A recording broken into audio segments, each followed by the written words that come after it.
ওম তৎসৎ।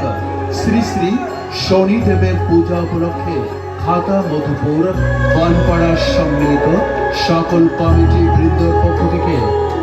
বৃন্দের পক্ষ থেকে আপনাদের সবাইকে জানাই আন্তরিক শুভেচ্ছা ও অভিনন্দন। সার্বিক সহযোগিতায় সভাপতি শ্রী হরিনাথ চন্দ্র রায়, প্রতিমা শিল্পী শ্রী প্রশান্ত চন্দ্র রায়, কাংরা চড়া। মন্দির ডিজাইন শ্রী চন্দন চন্দ্র রায়, চিনির বন্ধ। সাজের সজ্জায় মিঠুন ডেকোরেটর, আমুরহাট। আলোকসজ্জায় Monir sound and event management, Nilphamari.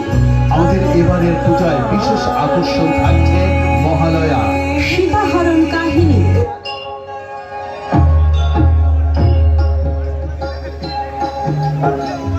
Sitaram চরিত্র অতি পবিত্র, মধুর সরস অতি মনোভাব।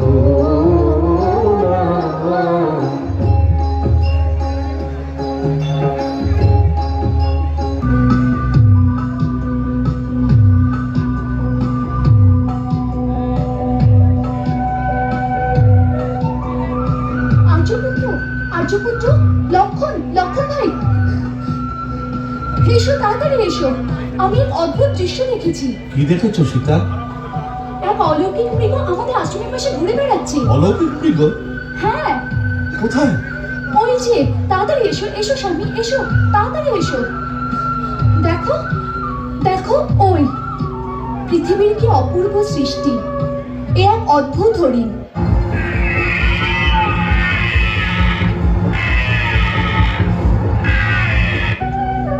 এমন বিচিত্র মৃগ কখনো দেখেছো?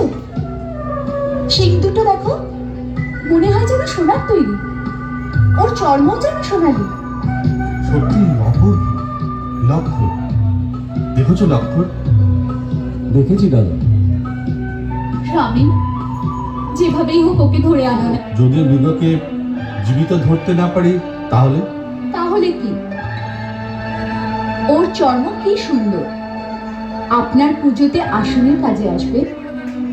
লক্ষণ, আমি জানকের ইচ্ছে পূর্ণ করার জন্য ওই সোনার হরিণের উদ্দেশ্যে যাচ্ছি। জীবিত অথবা মৃত ওই হরিণ নিয়ে শীঘ্রই ফিরে আসবো। সাবধান লক্ষণ, বনে অনেক রাক্ষস ঘুরে বেড়ায়। কোনো পরিস্থিতিতেই সীতাকে একলা ছিল না।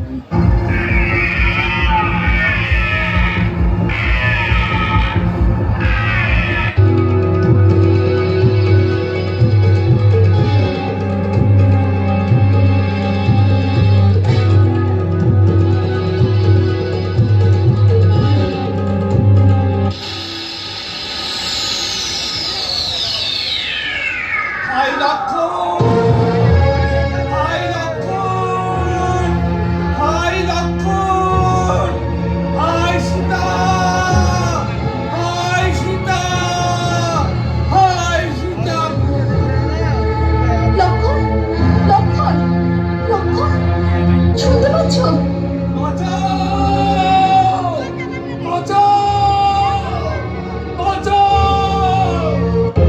তোমার দাদা বড় আকুল স্বরে তোমায় ডাকছেন। অবশ্যই উনি কোনো বিপদে পড়ে থাকবেন। উনি কণ্ঠস্বর মতো করুণ মনে হচ্ছে। বোধহয় রাক্ষস ওনাকে ঘিরে ফেলেছে। লক্ষণ, লক্ষণ, তুমি শোনোনি ওনার চিৎকার? শুনেছি বৌদি। তাহলে এখনো দাঁড়িয়ে কেন? যাও লক্ষণ, যাও, গিয়ে ওনাকে বাঁচাও। বেশ, আপনার আজ্ঞা পালন করার জন্য আজ প্রথমবার লক্ষণ নিজের প্রভু শ্রী রামের আজ্ঞার উল্লঙ্ঘন করছে। আপনি কুটিরে চলে যান।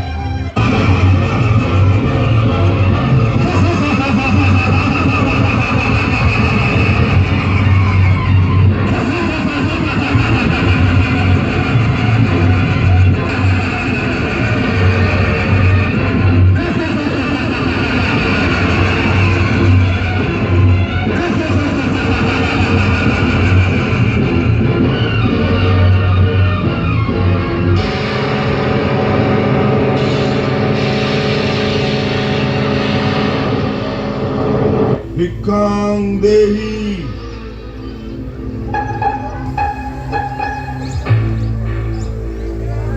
ভিক্ষাং দেহি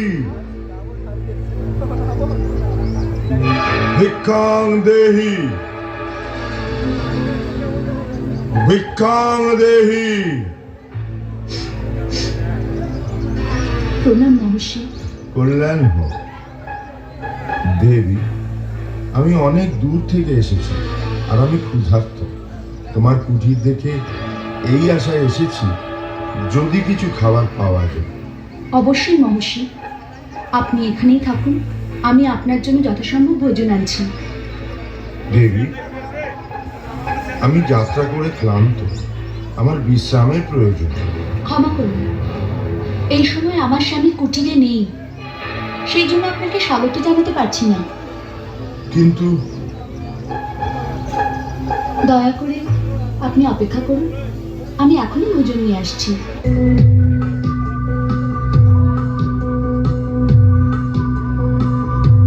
মুনিবর, আমি আপনার জন্য ভোজন এনেছি, গ্রহণ করুন। এই একবার নিজের মর্যাদার সীমা পেরিয়ে গেলে সেখানে আবার ফিরে যাওয়া অসম্ভব হয়ে যায়। কে আপনি? তোমার দাস, সেই লঙ্কেশ্বর রাবণ।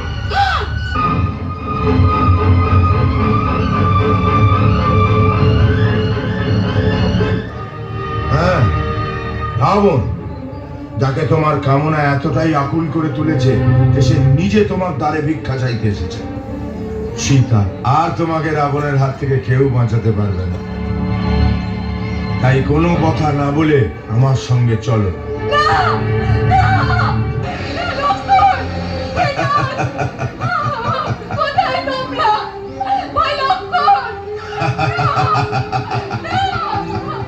চেঁচাও, আরো চেঁচাও। ওরা এখন তোমার থেকে অনেক দূরে, তোমার চিৎকার ওদের কানে পৌঁছবে না। চলো চলো চলো সীতা।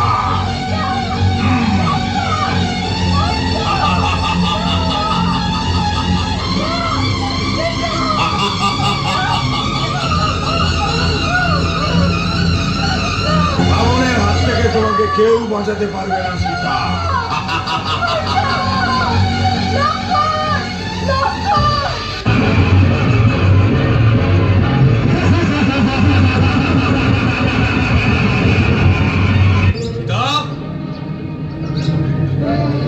বৌঠান, বৌঠান, বৌঠান, বৌঠান, বৌঠান। লক্ষণ, সীতা তো ভেতরে নেই, মনে হয় নদীর দিকে গেছেন। কিন্তু ও তো একলা কখনো যায় না, হতে পারে উদ্যানে ফুল তুলতে গেছেন। ঠিক আছে, তুমি নদীর দিকটা দেখো, আমি উদ্যানটা দেখি।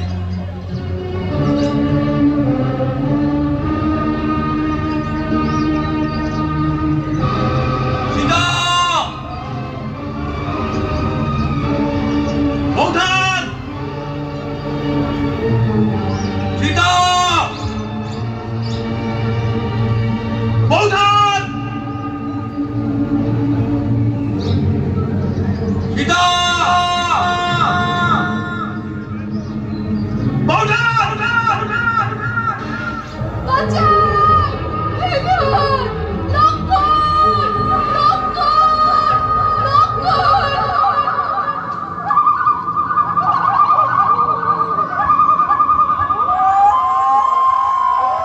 লক্ষণ! সীতা, সীতা, আমার কন্যা, আমি আসছি। ভাই লক্ষণ! থামো, থামো রাবণ। সীতা, আমি আসছি। সীতা, আপনার জন্যই এই পাপী রাবণের হাত থেকে আমি রক্ষা করুন। যদি আপনি না পারেন তাহলে কি আর্যপুত্র রঘুবীর আর ভাই লক্ষণকে আমার খবর দিন। যান, তাড়াতাড়ি যান, আমার সহায়তা করুন। তুমি চিন্তা করো না কন্যা, আমি বেঁচে থাকতে এ তোমাকে নিয়ে যেতে পারবে না। রাবণ, তুমি তো বিরাট বীর আর পরাক্রমী জানতাম। এক নিঃস্বায় নারীকে এরকম চোরের মতো নিয়ে যাওয়া অনুচিত কর্ম তোমায় শোভা দেয় না। তুমি বিদেয় কুমারীকে ছেড়ে দাও।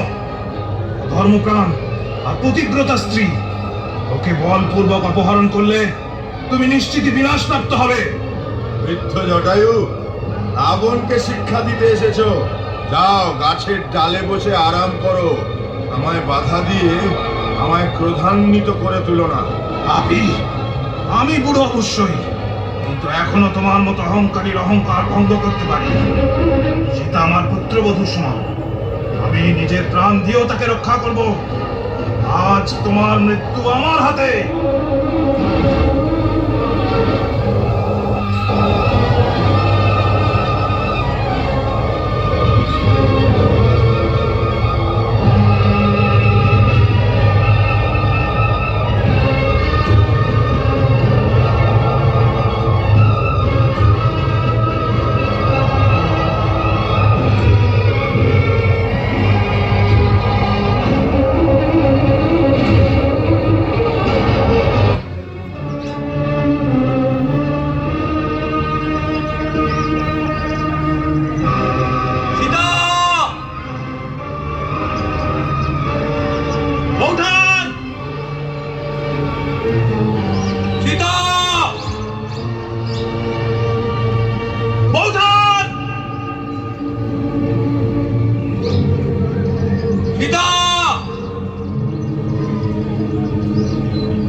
ওই রাক্ষসীর জীবন লীলা সমাপ্ত করছি।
রাবণের সামনে এসেছো, মাথা নত করে এসো।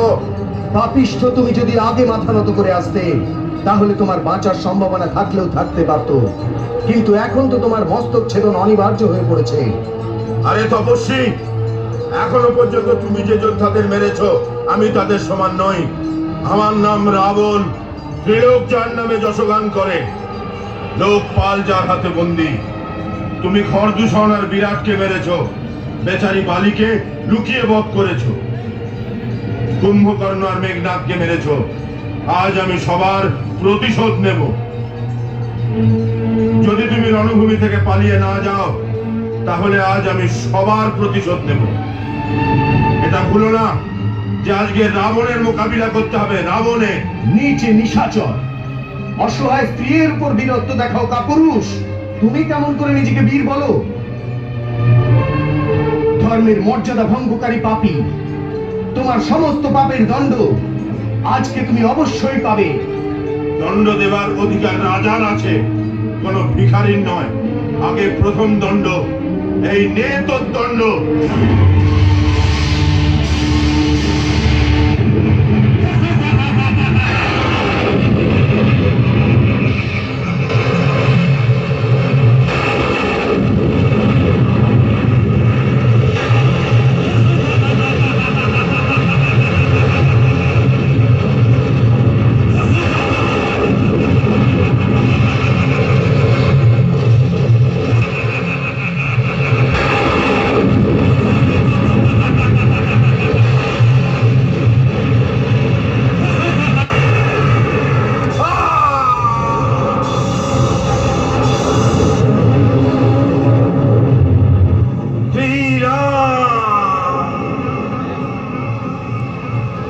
শ্রীরাম।